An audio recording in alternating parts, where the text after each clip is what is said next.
A little over a year ago, Brenda Cassellius was appointed as superintendent of Milwaukee Public Schools. Her time in this role has been filled with significant challenges, including a $46 million budget deficit and a lead contamination crisis.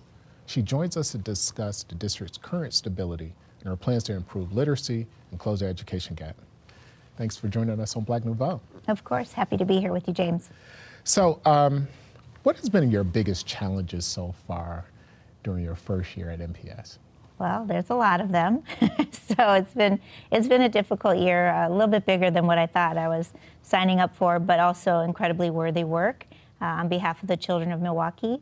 I think the really big challenge when I first came was the lead crisis that we had, and just ensuring that we were taking care of our buildings and making sure that our students were able to come to schools that were safe. And to give parents the information they needed to make sure their homes were safe too, and then to test students and make sure that we were able to know that the work that we were doing was continuing to keep them safe as well. Was there any surprises for you in your first year? Well, I think the finance work has been pretty surprising to me.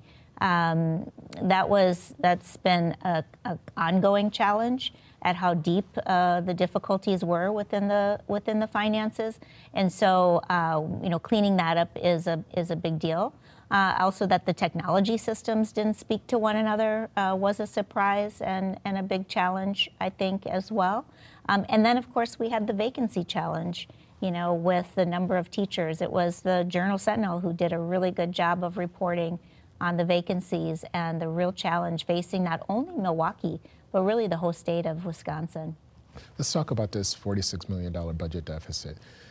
How did you address this, and will this affect students in the classroom?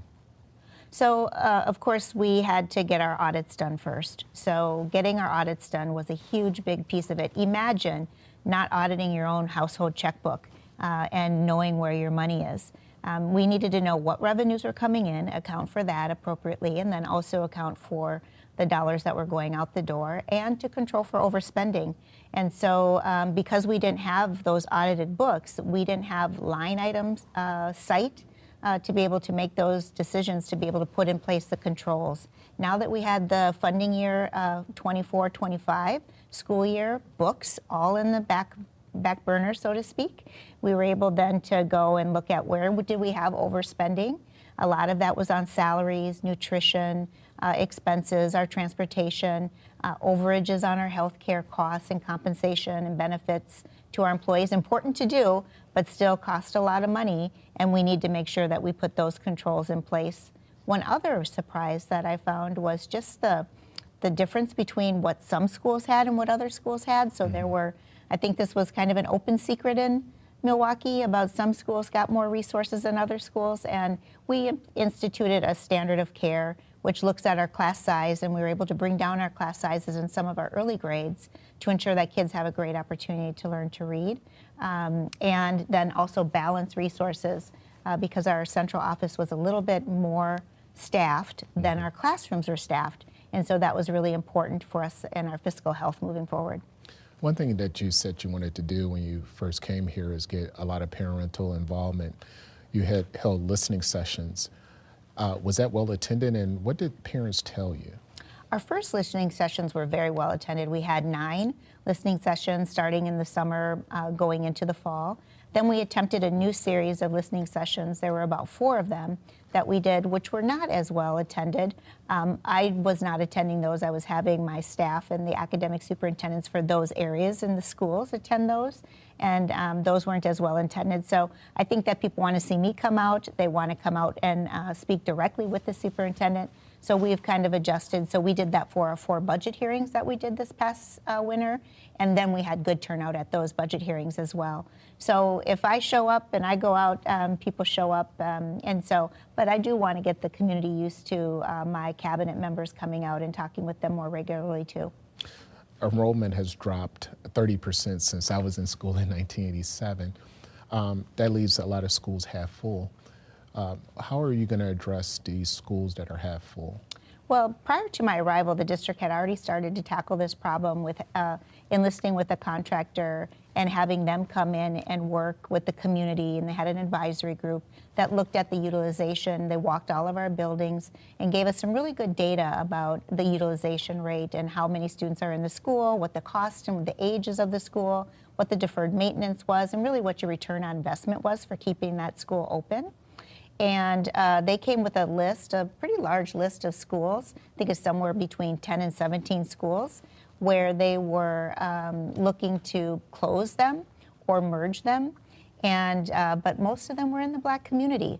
And I knew that when I looked at the advisory, the Black community wasn't represented on that advisory in a way that I felt was enough for us to bring forward a recommendation.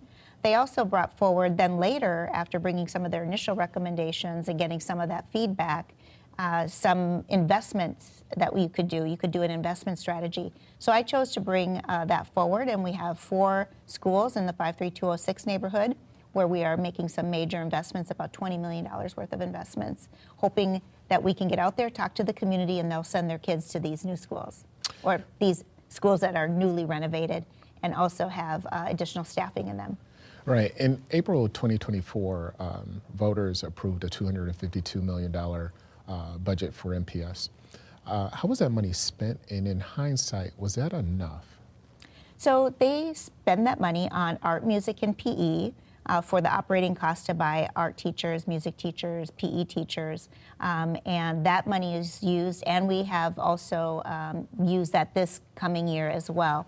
So we added about 7 additional teachers overall across the district for the upcoming budget because it is important. It gives groundedness and connectedness for students.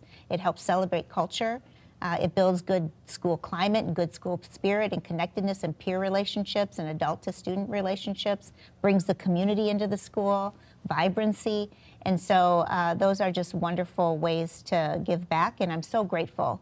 I never miss an opportunity to thank all of our Milwaukee residents for their generosity in supporting the school district. Was it enough? I think at the time, yes, because we had the ESSER funding coming into the district. I wasn't here then, of course, but they had additional revenue coming in because of COVID during that time. And so that buoyed the district a little bit at times when the state wasn't giving additional aid to the school district. But now that the state has not given that additional aid, I know that in the future it will not be enough. And that's the hard conversation I have to have with the community. Also because of the lead expenses, it cost us $43 million to do the lead expenses. We literally painted about 3,500 schools, 3,500 houses in equation to what we had to do in those 50 schools in terms of square footage and what we were trying to paint to encapsulate the lead within the schools. So that was a huge expense. And so with our buildings about 85 years in age, I think that there are 2 things that the community is going to have to wrestle with. One is dealing with the life expectancy of our buildings, which is running out, and the fact that we have operating expenses where the state funding is not keeping up with the inflationary increases that are happening within our schools. Gotcha. We're going to continue this conversation online where we will talk about compensating students for perfect attendance.